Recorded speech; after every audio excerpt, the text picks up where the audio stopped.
This is episode number 300 of the Homeowner Show. Woo! We weren't prepared for this episode, y'all, but we're glad you're here. Welcome to the show. My name's Kevin Hackett, and here with me, William. Hello, and welcome to the Homeowner Show. Welcome to our complete surprise that we actually made it to 300. How you doing, Kev? I don't know who's more surprised, but we're all shocked. Everybody out there is like just shocked that we were not prepared. No, they're not shocked that we weren't prepared. No, they're not shocked at all. No, and good for you. Yes, for hanging out with some unprepared dudes. That's exactly for 300 right. episodes. That's right. Dude, 300. 300. I've said it before. I didn't think we were gonna make it to like 20. Yeah, but despite the fact that we made a list of like 40. We did make a list of about 40, but I've thought, my wife didn't think we'd make it past like 3 weeks. And she's still yet to see a single episode, which is impressive at this point. But we made it to 300, and I'll tell you, we were not prepared for it to be 300. There should be like a celebration or something. But there's not. Well, we do have a little shindig coming up. We do. It's our first podcast shindig. Yes. So it'll be fun. Yeah. So we're like, for those of you that are in the area, well, if you're not in the area, that's fine. You can come too. So election night, we've decided to have a little get together. I mean, why not? Yeah. I mean, it might be a weird show. It'll be a weird show no matter what. It'll be a weird night.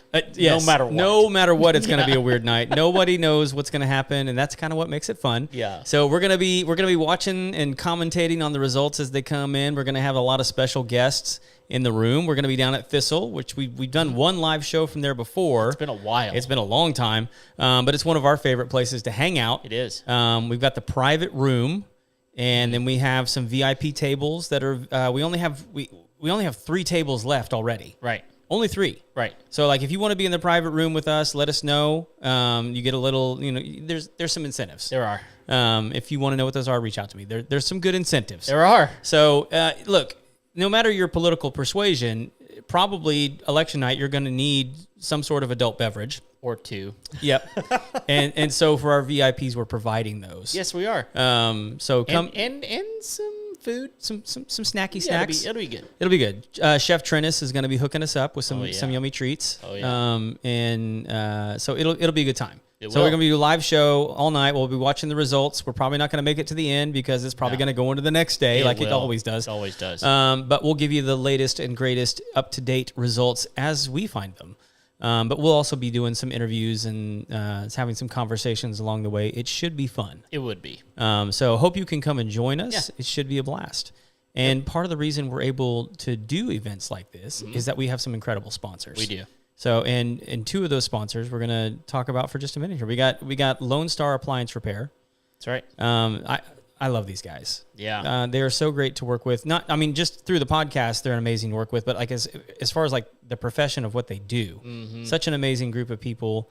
They put out a video today of them repairing an oven. Oh, really? Yeah. I mean, just taking the whole thing apart and putting it back together. I mean, it was like a 2-man job. Wow. And that's the thing is like I think sometimes you think about an appliance repair person, like you're sending like one guy out, which I think is typically the case. Sure. But like they have the staff that they need in order to get the big jobs taken care of. Yeah. Have you ever put an oven in? I have. Did you do it at my house? Did you help me at my house? I did. I helped you. Yeah, I helped you at we your had house. a double oven that we put into my house when I lived over by the lake. It's a lot of work. It's a chore. It is. Yeah. Yeah, for sure. We're still friends, but somehow.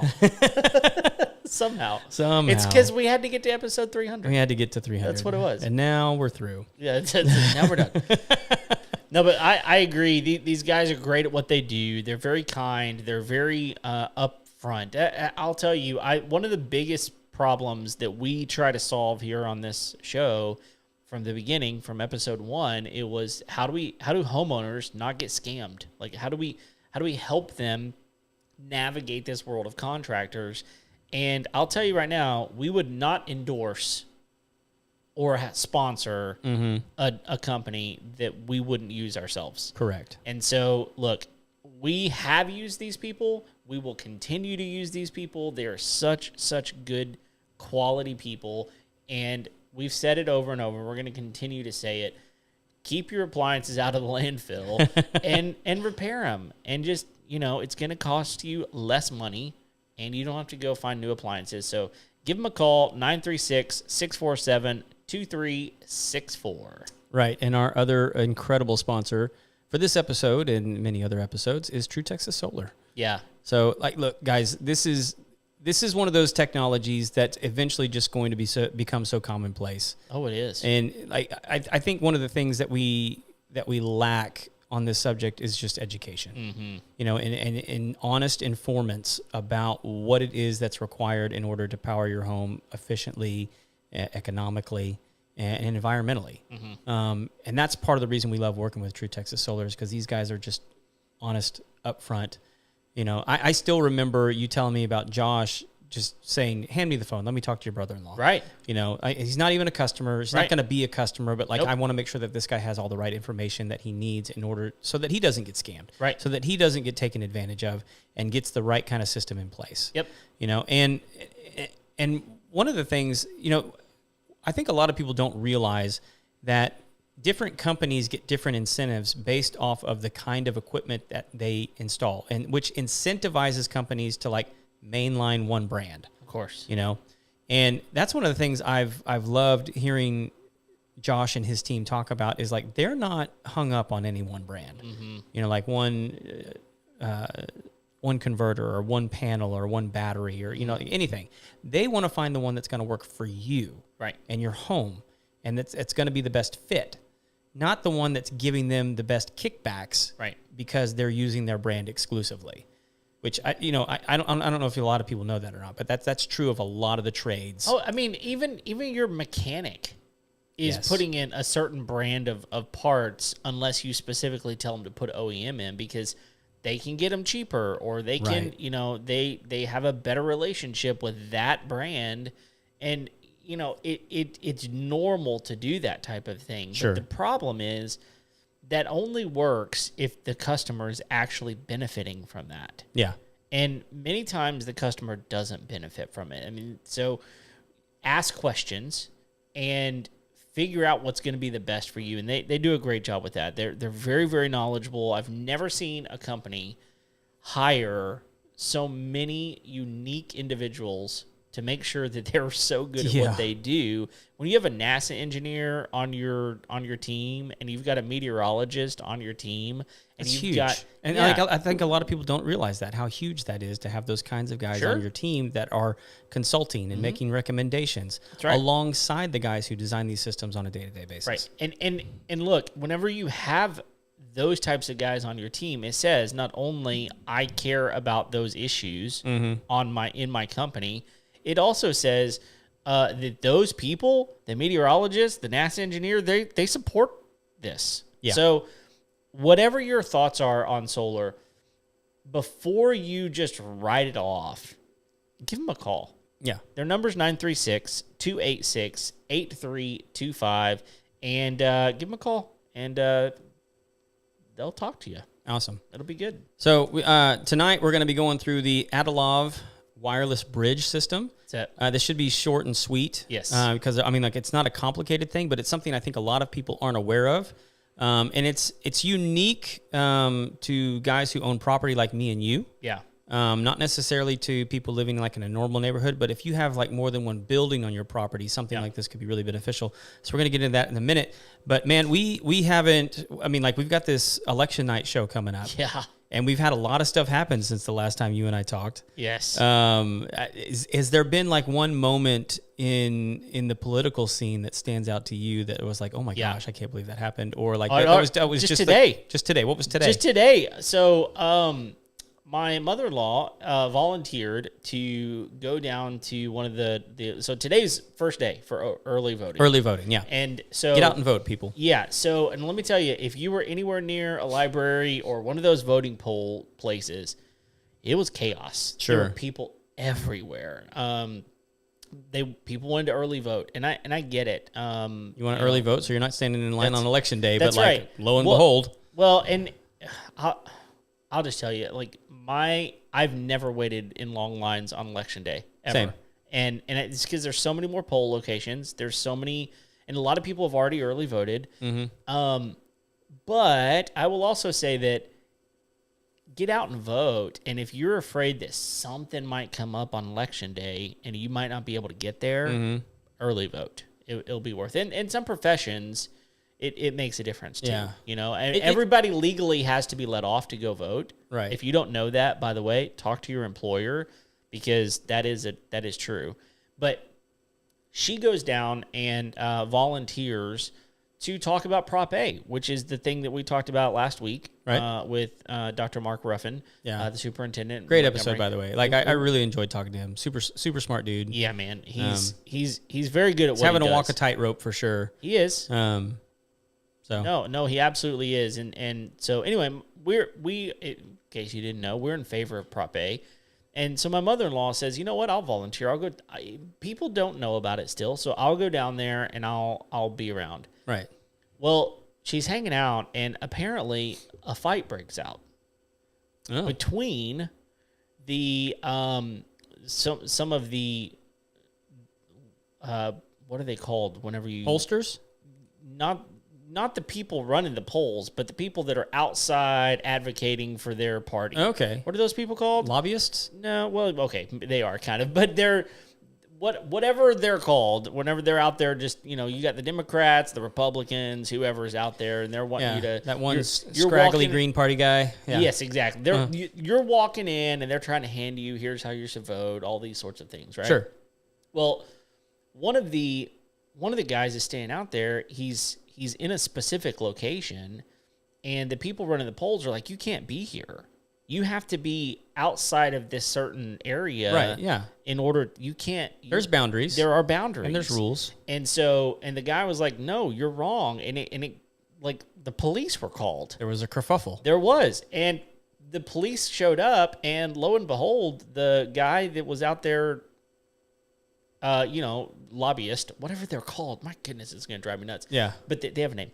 Anyway, whatever they're out there doing was right. And the people running the poll place were wrong.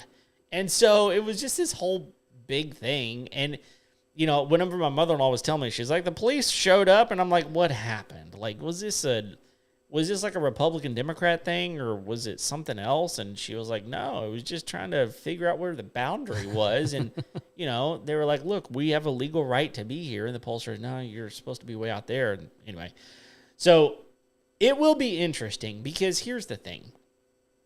This has been a weird election cycle with the whole Biden thing, and then him dropping out, and then, Kamala just kind of, finding a way to get in there without ever having to get, voters to tell them. I don't think either one of you knew what it was called. I've never heard this word before. Okay, what is it? Electioneer. Oh, no, that's not what I would have called it. Yeah. But electioneer, okay. So they're supposed to be 100 feet away from polling stations. Okay, well, polling place. Wherever they were apparently within their legal right. But Texas election code 32.075, comma 81.002. Yep, that's it. Okay, so nobody's going to remember that, but nor were they going to care. But it's been a weird election cycle whenever, some unprecedented things have happened, and you've got Trump out there who's very polarizing, and it's going to be interesting. Yeah. I don't know what's going to happen. Have you seen anything weird? I've seen lots of interesting stuff. Okay. For sure. I mean, did you see, so here, okay, this one was interesting to me. Kamala the other day was having a rally. Yes. Did you see this? I did. Okay, so like she's having a rally and she starts talking about reproductive rights and abortion. Mm-hmm.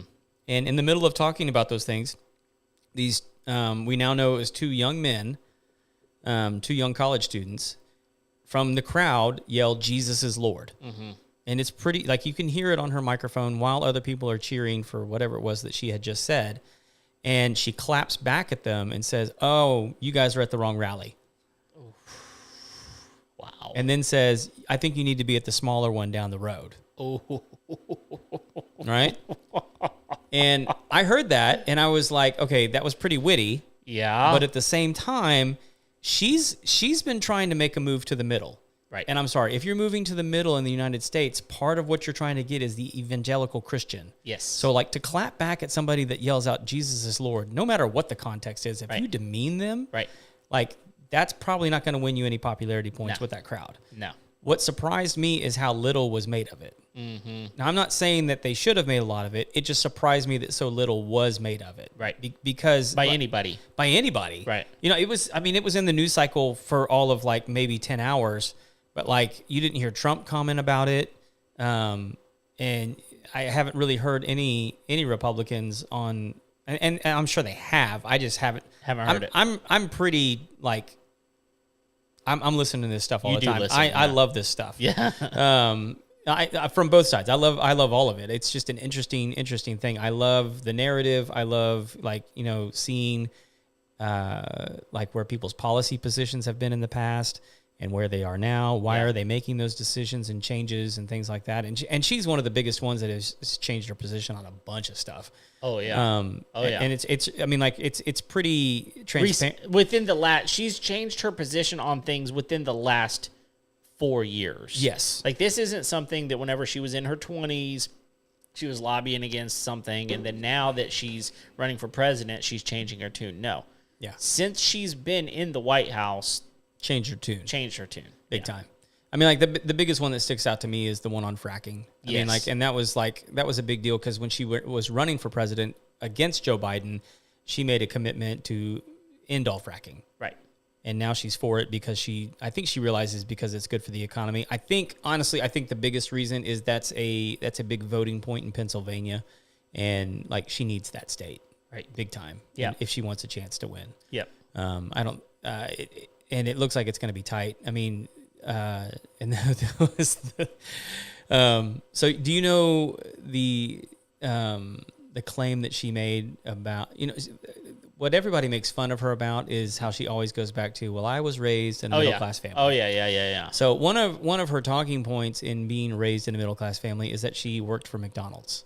Oh. This has become a little bit of a controversy because like nobody is willing to say that she worked at their McDonald's. Like they can't find anything to substantiate that. And so what does Trump do? Yeah, he goes after He goes and works a shift at McDonald's yesterday. Oh, I did not know that. Yeah, he worked the fry station. Oh man. And then he worked the drive-through window. And so funny. Dude, he killed it. Of course he did. He's a businessman. He's going to figure things out. So, and I'm not saying that because I'm not saying that as a political way. No, that's funny. It's funny. Yeah, it's really funny. And but like he also was just good. Right. Like he was like really good with the customers. He was really good with the employees. Like he was telling everybody like, this is such a great job. I'd love to have this job. Like, I'm so glad you guys are doing such a good job. But like, he's also like, show me how to do that. Like he was just killing it. He wanted to be there. He wanted to be with those people. Yeah. And that was really evident. And what I heard somebody say about this, and I think this is probably true, is that when you're winning, you're having fun. And when you're not winning, you're not having fun. And it doesn't look like Kamala is having fun. No. And but I think that's just because she's not winning as much as she thinks she should be. She's still up in the popular vote. But it's really, really tight in the states that they need the swing states. Right. He's up in all the swing states, but not much. Right. I mean, like there's plenty of room for it to go one way or the other. Sure. So it's an interesting one. And then they had the I think it's the Al Smith dinner. Oh yeah. I was telling you about that. Yeah. Dude. Okay, so he had some good lines. Yeah. He had some good lines. He had some other ones that were just dumb. Wait, what were her lines? She didn't have any because she wasn't there. Oh, that's what it was. Right. She didn't show up. Yeah, she did not show up. Okay, anyway, go ahead. It's unclear as to why she didn't show up. Yeah, but she made it very clear early, I'm not going. I'm not going. Yeah, she declined very quickly. Okay, so historically, the last person to turned down a dinner at the Al Smith dinner when they were running for president was Mondale. Who? Exactly. So that was when Reagan like won everything. Yes. Like I think he won 49 states or something like that. It was a landslide. Oh, it was be a landslide. It was a landslide of landslides. Yes. Like yeah. That was the last time a candidate didn't attend. Right. Right? Now, she put together a skit and sent it in. Right. And like it was so bad. And it was disconnected. It was so bad. Yeah, man. well, yeah. I'm looking at and like it was. I don't even. What's the girl's name? It's Mary Catherine Gallagher from SNL. Yeah. They ended up making the Denise thing. The Denise thing. And didn't she do the? Didn't she like do a skit off of the Denise skit? I don't know the Denise skit. Okay. It could be. I don't know. Okay. That's just that you're referencing something I don't know. Okay. So it's hard to explain or describe. So okay. If it was wrong, I don't want to go down that rabbit hole. Okay. No, it's okay. It's the character from SNL that they ended up making a movie about called Superstar. Yeah. Yeah. Is that what you're thinking of? No, no, not exactly. Okay, so that's that person. Okay. But like that was 20 years ago. Right. That was like from when I was a kid watching SNL, and like it wasn't good then. Yeah. I never understood that skit. I mean, like, Right. I got a few chuckles from it occasionally. Like it was a recurring character on SNL. Right. And the only thing I could think that made it relevant is like the Al Smith dinner is put on by the New York Catholic diocese. Right. And so because he was Catholic. Right. And I think that's the only connection I can make is that Mary Catherine Gallagher plays a Catholic schoolgirl that wants to be a superstar. And like she's fawning over Kamala Harris. And it was just out of place. Here's a headline. Saturday Night Live's take on this election is even more worse than you would imagine. And like this is all surrounding what she did. Yeah. And so it didn't look good for her. No. And like it was just played off really, really bad. Yeah. But like then Trump gets up after Jim Gaffigan. Okay, and Jim Gaffigan roasts both sides. Yeah. And he does it Expertly. masterfully. Yes. Right? Yes. Because either side walks away from his roast and is like, well, that wasn't very kind. And that means you did a good job. Yeah. Oh, yeah. Yeah. You know? I think I'll just tell you right now, I'm not a huge fan of her, but one of the best roasters on the planet is Glasser. Nikki Glasser? Nikki Glasser. Yeah. She's unbelievably good at that kind of stuff. And I'll just leave it there. Yeah. No, well, there's some really good roasters out there. Yeah. Honestly, if you like, top 5 roasters, I'm not thinking Jim Gaffigan. No. But like he did a really good job. Yeah. But what was impressive to me is that Trump gets up after him and gets some genuine laughs. Yeah.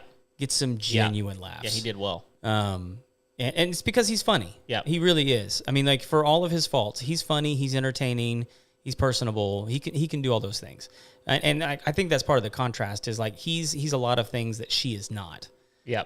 Now she can do a lot of things that he can't, for sure. Yeah. And politically, like she's just going to be more disciplined. Sure. She's going to stick to her talking points no matter what. Yeah. I mean, he sticks to his talking points in a kind of an annoying way. Yeah. She sticks to her talking points in a very repeatable and rememberable way. Yes. That's true. Which is just more of a professional approach. Right. Yep. So I mean, she's got that going for her, but the problem is just nobody really likes her. Yeah. She's not a likable candidate. And I don't know why. Yeah. I mean, like some people just aren't liked like other people. It doesn't mean that she's unpleasant. It doesn't mean that she's mean or whatever. She's just not as likable. No. Well, I think that anytime you have something that people can exploit very easily, like I grew up in a middle class family, right, or the fact that she talks in circles. Yes, I think that anytime that is so exploitable, and I think Trump has his own things, like where he just flies off the handle, doesn't answer or he's rude. Like there's things about people that it's exploitable, and whenever you can do that, it's like, man, that's annoying. Yeah. And whenever things are exploited and they're annoying, that's whenever it's like, I don't like that, you know? Yeah. And that's true of anybody. Oh, for sure. So, anyway. Yeah. So it's been an interesting one. I mean, I'm not going to repeat some of the jokes that Trump told at the thing because there's some inappropriate nature, some of them, but like hilarious. Yep. Hilarious. Yep. But anyway, and the other thing is, what I'm interested to see in this election is this is the first time we've had candidates really go after the new media as a platform to get their message out. Mm-hmm. And Trump way more so than Kamala. Yeah. You know, I mean, like, you probably couldn't count on both hands the number of podcasts he's been on now. Oh, no. And, like, big name podcasts. Yep. The only one he hasn't been on is Joe Rogan, and he's insinuated that he's going on there. Yeah. And he probably will, because you know why? He doesn't care. No, well, I mean, he cares about a lot of things, but he doesn't care about going on those things and getting slammed with questions. No. He doesn't mind care. that. I mean, like, I watched an interview he was on Dave Ramsey. Oh, really? The other day. And it was a great interview. I mean, Dave asked him some really good questions, and Dave has come out and said that he's voting for Trump. But he's also said that he'd be happy to have Kamala on, and that they've reached out to her and with no response. Yep. And I think that is something that should be telling to a lot of people, is that she's really only gone, except for Fox News, really only gone after friendly places. Right. You know, and Trump, I mean, like, I don't think he's turned down one that's worth his while. Right. What's interesting to me is the roadblock for Rogan is not Trump, it's Rogan. Oh, really? Because in the past he said he won't have him on because he didn't want to help him. Oh. But he's kind of changed his tune in the last couple of years. Yeah. Since the 2020 election. Right. And he hasn't come out and said he's not having him. But the Kamala campaign also leaked that they're trying to get on Rogan. Interesting. Which I don't know why she would do that. No. Like, he is not a fan of hers. No. Like, you want to talk about somebody that doesn't give a flying fart in the wind as to what comes out of their mouth. Oh, yeah. And the kind of questions. I mean, he doesn't care who you are. Nope. He'll just ask it. Yep. And you know who doesn't want to talk to you, or who doesn't want to talk to him, I should say. Right. Jerry Jones. Did you hear anything about that? No. Oh, my goodness. After the incredibly horrible loss that they had to the Lions, which was now 2 Sundays ago, on Monday, Jerry has a regular radio show that he goes on, and they ask It's him not his show, it's somebody else's Exactly. show. Okay. He goes on, and they ask him questions about what's going on and everything, and he basically tells them, like, I'm not going to answer your questions. And they were like, we're just asking you questions that people want to hear. And he says, in no uncertain terms, he says, if those are the questions you're going to ask me, I'm going to find someone else to ask me the questions that I'll actually answer. Which everybody interpreted to say was, I'll have you fired, and I'll find somebody else to ask questions. And it's like, look, dude, these are not, like, unbelievable questions. Right. These are questions like, can you explain what happened? Like, because you got beat like a little school child. Like, it was awful. But to the point that you're making, like, Rogan will ask whatever, and these were reasonable questions. Rogan will ask whatever. Yeah. And he does not care. No. And he will come back at you until you actually answer it. Yeah. Or make you defend your position, right? Until it becomes ridiculous. Which she'll just talk in circles. That's going to be the problem. But like that's what I'm saying is that would be the worst case scenario for her, because then she's stuck in that studio. Like, she doesn't have anybody. Like, you go into Rogan's studio, like, it's just you and him. Yep. Like, on the, I don't know. Did you watch the Fox one? Yeah, I watched some of it. I didn't watch all of it. If you watch to the end. And I heard Brett Baer in an interview later on saying, like, no, I mean, her people were telling me I had to rap it. And like, they were giving me a hard rap, and like, and he was saying that, like, I had 75 questions written out. Ooh. And that's what he was kind of defending himself a little bit because people were going after him for like interrupting her. Mm-hmm. And he's like, I was prepared because I figured that she was going to try and filibuster so that we didn't have as much time. And he goes, she had already shown up 10 minutes late from what they had told me they were going to show up. And I'd only been given 25 minutes, which got cut to 17. Wow. You know, and so like I only had so much time. And so like when she starts talking in circles, I just wanted to cut her off so I could move on to the next thing. Right. And it came across as like aggressively like, well, I want you to shut up. Right. Which, I mean, he said wasn't his intention, but like, look, if you're going to just talk and say nothing, right. I want to move on to another subject right. or move on to another part of the question or press you on the nothing that you're saying.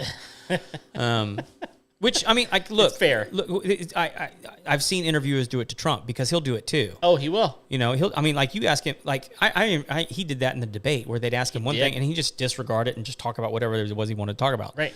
I mean, it's a tactic that they use. Yes. And then, like, if you talk long enough, no one remembers what the question was. They just Correct. remember that you talked for like the last. Which is one of the big problems that people had with the debate is that the people, the moderators, are supposed to bring you back. Yeah. Or to cut you off and figure out a way to bring it back, but they didn't do that well at all. Yeah. So anyway. Yeah, it's been an interesting one. But him running the McDonald's line, man, I thought it was brilliant. I thought it was well done. I don't know that it's going to have any sort of like big effect on it I don't know, maybe. But like the interesting thing about that whole thing, man, is one thing I've heard him repeat a lot this election cycle, which I've never heard him talk about before, is folks saying they've been asking him, how do you have such good kids? And the thing that he keeps repeating is he goes, I drilled into their heads, no drugs, no alcohol, no cigarettes. And he says that he has never had a drop of alcohol in his life. He's Really? never had a cigarette in his life. Huh. Never taken drugs in his life. Interesting. And part of it is because he had an older brother that had a real problem with alcohol. Okay. And I think maybe some other substances too, but alcohol was like his big demon. Sure. And he said he was able to watch his older brother, and his older brother told him, look, you want to be happy in life? Never touch this stuff. Stay away. And he said he put that into all of his kids' heads. And he says that he thinks that's a big part of why his kids turned out so good is because he really ingrained in them, like, look, this stuff is bad for you. Stay away from it. Yep. It's not bad advice. Right. Not bad advice at all. I don't know that that's the only thing. Sure. You know, but like for whatever reason, I mean, you know, he has good kids. Yeah, he does. Solid kids. Yes, he does. So anyway, let's get to this Adalov thing, man. Let's do it. So one of the struggles that we had when we bought this place is we were going to be existing in all three buildings on the property. And none of them were really connected other than through electricity. And like, look, in this day and age, like you need internet in order to do any kind of work from home. Right. And so we, you know, not only did we need it for work, but like, look, we weren't going to have cable. We weren't going to have, and we wanted to be able to like stream stuff. We have TVs in all the different buildings for entertaining and, you know, just for practical purposes. Right. Honestly, I mean, we use them for other things. And so we needed internet in those buildings. Well, so the easiest thing that we could think of at the time when we bought it was to just hardwire everything together. Right. Run Ethernet cables. And so we dug ditches and what you looking for? I'm just looking for what model is it? Oh, CPE 369. Got it. So anyway, we put, and it's still there. We still have all the wires and stuff in place, but we put electrical conduit in the ground and ran 500 feet of Ethernet cable. Like we even put one underneath the driveway to get from one building to the other. Wow. And so, and like, you know, like right now we're operating off of this new system, but up until 2 weeks ago, we were still operating off hardwire, which you would think it should work. It should be better. Yeah. Hardwire. It should be. Should be better. Yeah. The issue is we were hardwiring one modem into another, not one modem, one router into another router. And they had different IP addresses. Right. And then we kind of had to daisy chain them. So we had to go from one router into another router, out of that router into another router. Okay. And so we were having signal degradation. Yeah. And it wasn't great. Yeah, because and what's really happened in, so we had an issue in our previous house that we lived in to where, I mean, you remember it was a 1-story house, but it was funky the way the layout was. And right. Our wireless router was at the front of the house. At the back of the house, you couldn't get anything. So we wound up going with a completely different router that had a mesh system. And the mesh system has been really good for a lot of people's homes that have multiple levels, large homes where a router is in a corner and not in a central location, to be able to really canvas the entire place. But the problem is you wind up with quite a bit of signal loss, and you're also doing, whenever you're doing wireless, you're dropping the amount of power that can be put through the internet speed that can be put through that system. So, right. So it's still really good, and it's still very, very valuable. But I am curious what some of the advantages to this is, because one of the things that I've found is that this is a wireless bridge, yes, instead of a mesh system. Correct. And those are two different things. Do you have any idea what the difference is? I honestly don't. Well, okay. I from what I understand with the mesh system, it's several units working together simultaneously.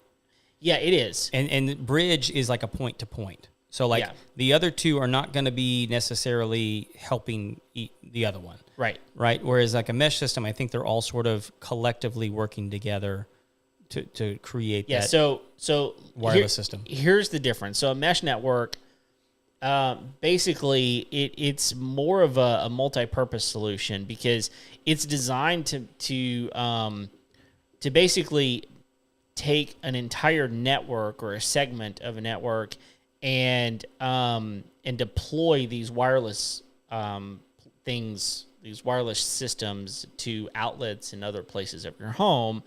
And they're really a good choice for whenever you've got different environment changes, and you've got weird interferences like walls. Walls are a problem. And so mesh systems work well through walls and different things like that. A wireless bridge, however, it can connect multiple different networks. Yes. And that's one of the things that a mesh system cannot do.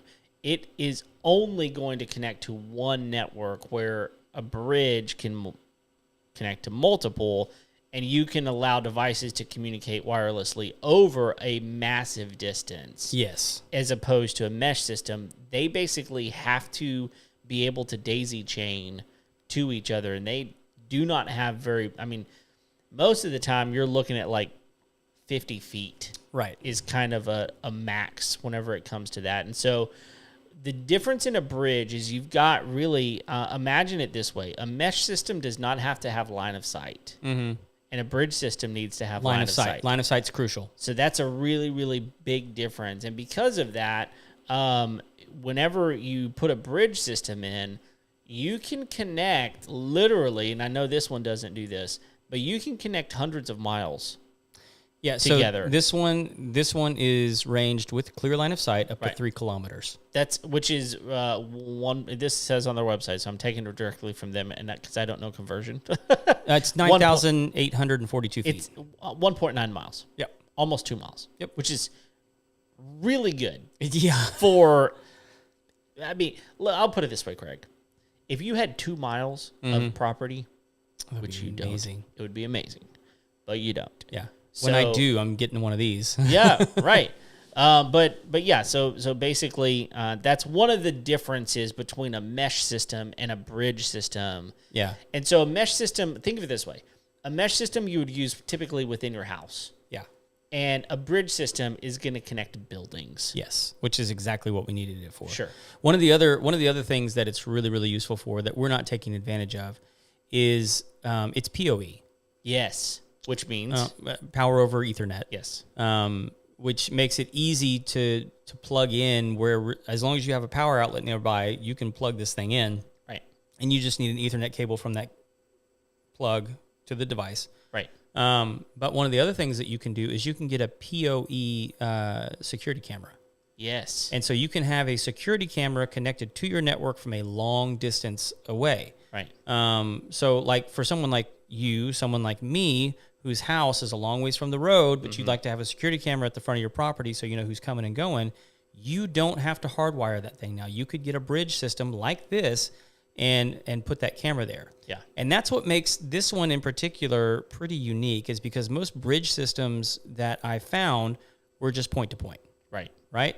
And so what I found on this one is I had one distribution point and then two end receivers. So I could split that network and have two separate signals running that were equally powerful. Right. And so like if you're looking at it going, okay, well I don't need, I need one from here to like my shop, but then you'd like to put in like a security camera at the front, you now have the ability to do that. Right. And let me tell you another reason that this would be helpful. So one of the things without having to run power for the camera. Exactly. So which by the way, we've got two pillars at the front of our property. You kind of drive in, and at the top of those pillars, there's lights. And we do have power out there, obviously, because we have lights. Right. And there's even outlets out there, which is great. But one of the things that I really, really wanted to do is I wanted to buy hue lights to put in there. So like at Christmas or Halloween or whatever, I could change the color of the lights. Sure. Very easily. However, in order to work those things, you have to have internet. And I mean, there are pretty good ways from my house. Yeah. And so getting internet out there is almost impossible because you need to connect it to the app. And even if you did have internet out there, that internet would have to be connected to the network that the hub is plugged into. That's the only option that you have. So what I could do with something like this is I could put one of these out there, and I would be able to run lights and a camera. Right. Which I wouldn't be able to run that camera either because, again, it's got to connect to a network somewhere. Yeah. And so I could run both of those things from a pretty good distance. And so if you've got a property where you kind of want to know who's coming in and out of your property, that's a huge option. It's massive. Yeah. So one of the other applications that I thought about with this, I mean, especially since we have a lot of contractors that listen to the show. Yeah. This would be incredible for some work sites. You know, especially it's like bigger projects where like you roll in your like essentially a mobile home, right? Like one of those smaller ones that they use for offices all the time. But like you need a network and you need to be able to, you know, produce internet for your staff on site. That's a long ways away. Yep. You know, or you have again security cameras that need to operate on a network. It's much easier to put those things out and then connect them to that bridge without having to run a hard line that you can connect point to point. Right. Now, if, you know, obviously if a criminal knows what's going on, they can, you know, exploit some of those vulnerabilities pretty easily, but they have to know it's there. They have to know it's there. And yeah. So yeah. Or even what it is that's causing all of it to work together. Right. You know, but like has a lot of utility, you know, and again, like it's not easy. It wasn't easy to find one that had 2 points. It's almost, and like I found out about them, and we've had Jared on the show before. He's a friend of both of ours. Super smart guy. He set it up at his house and was showing me about it. That's how I learned about it. He was telling me like that was the only practical way he could think to get internet out to his shop. Right.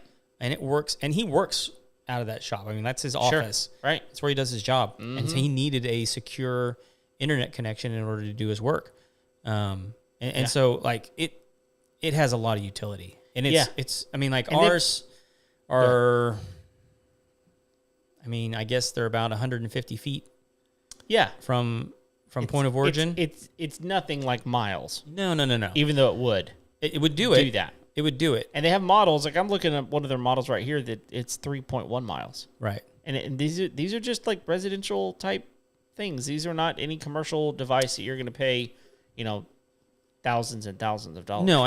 I think we paid like $220 for this thing. Yeah. I don't know what the price is. Which is not that much different than buying a mesh router that would do these things. No, yeah. I mean, like, did you look it up on Amazon? I did not. I'll look it up real quick. But but yeah, I mean, again, they do have point to point. They have like a 2-package bundle. They do also have these that will do 2 points from a single point. Okay, as well. so I mean, just to give people an idea, like the standard model right now which is point to point, just receiver transmitters, $213. Okay. Typically $299.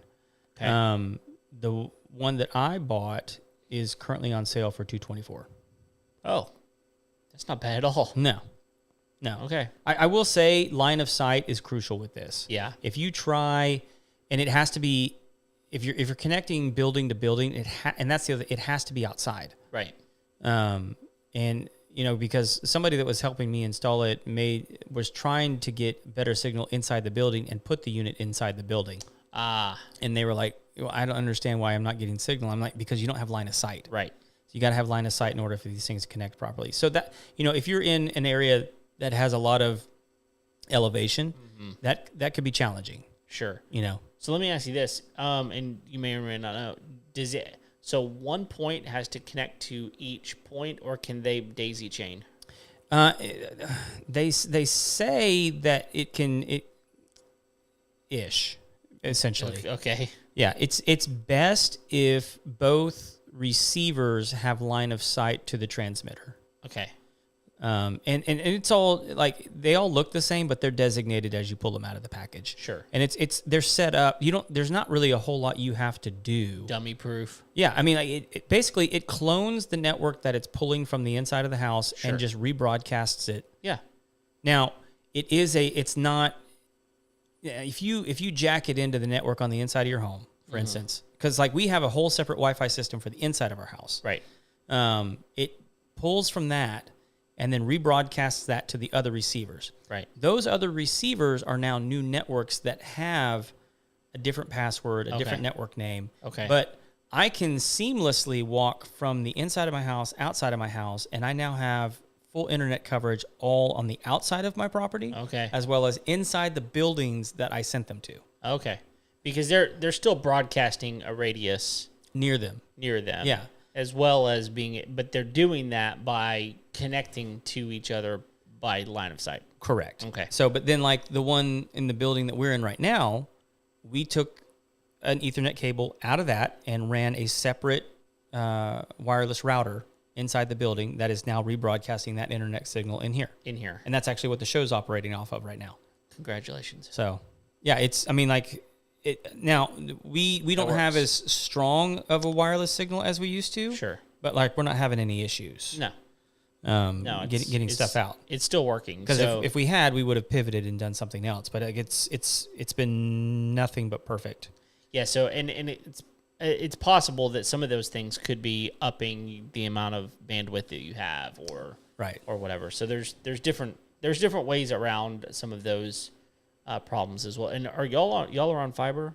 Yes. So the type of signal you have coming in could make a difference. But oh yeah, if it was like on coax or something like that, I would have less confidence in it for sure. Sure. No, we got super lucky that they brought fiber into the neighborhood. Yeah, us too.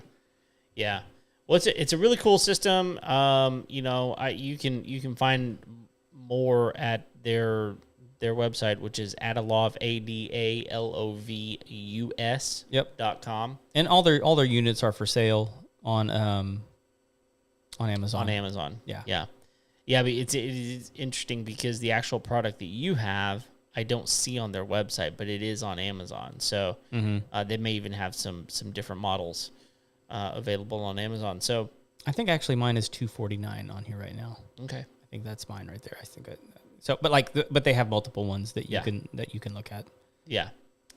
Very cool, man. I don't have any other questions. I mean, it's a pretty simple product, simple but like product. I think a lot of people just are unaware that it even exists. Yeah. As an option for, like one of the most popular builds in homes right now is a barn dominium.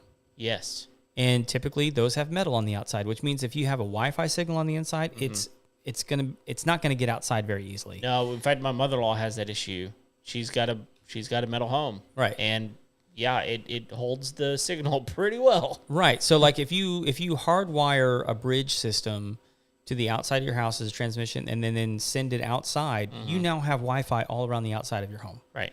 And a pretty strong signal. Right.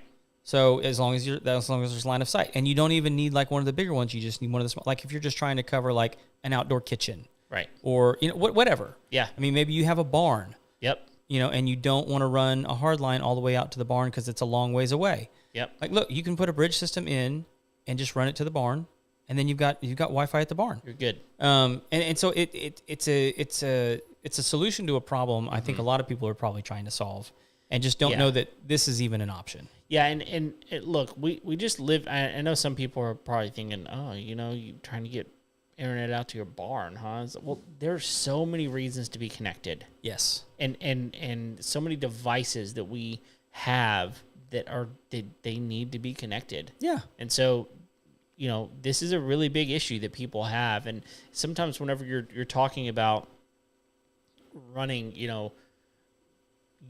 hundreds of yards, thousands of yards between one building and the other, this is a really good option. Well, just another quick scenario that just came to mind is like one of the more popular things that I think is happening with a lot of homeowners right now is keeping chickens.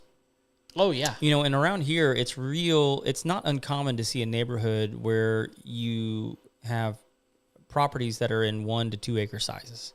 Oh no. As a standard for the neighborhood. Very normal. And that can, and so what do people do? They put a chicken coop in the back. Yep. And so raise chickens, they can get eggs. It's a beautiful thing. It is. Well, one of the problems they run into is they get raccoons, they get possums, they get snakes, they get, even around here, the occasional fox. Right. Get in the chicken coop and it'll eat your chickens, suck your eggs. It becomes annoying, and you get out there and all you see is the aftermath. Right. You don't know what's going on. Well, with something like this, you can put in a live feed camera. Right.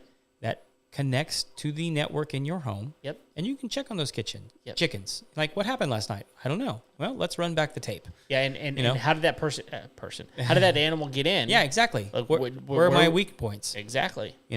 And so like it's little things like that give you options that you just didn't have. You know, like what a lot of people do with that is they put a game camera. Mm-hmm. And you can even get a cell phone game camera. But let me tell you guys, there's a delay on a cell phone game camera, sometimes by like 30 minutes, even if you're close. Wow. And so like you're not getting real-time feed. Right. There are ones that will do it, but like the ones that are pretty affordable that most people get just don't give you the real-time response like that. Right. And so having something like this available where you can actually put in a PoE camera, and let it do its thing. Right. Want to check on, put a live feed on the chickens. You can make your own YouTube page. Yeah. It just, it's true. There's stuff you can do. Yeah, sure. That just options you just didn't have before. So it's super cool. It's opened up a lot for us. Yeah. It's allowed us, before we have the party deck over here with the swimming pool. It was challenging sometimes to like if people want to get together and watch a football game or some big event that we want to put on the projector on the party deck over there. It was challenging to get a signal over there from time to time. Right. Not a challenge anymore. Right. You got full signal. Yep. That's awesome, man. That's really, really helpful. Yeah. So cool. Anything else? No, man, I think that's it. Thank you guys for tuning in to tonight's episode or this morning's episode, depending on whenever you listen to it. We appreciate you being here. And again, do not forget, November 5th, we're going to be at the Thistle from 6 to 9 is when we will be there. So come hang out with us. We would love to see you. And 6 to 10. 6 to 10. Same thing that I said earlier. Yep. Only different. Thank you guys for being here. Until next time, we'll see you later.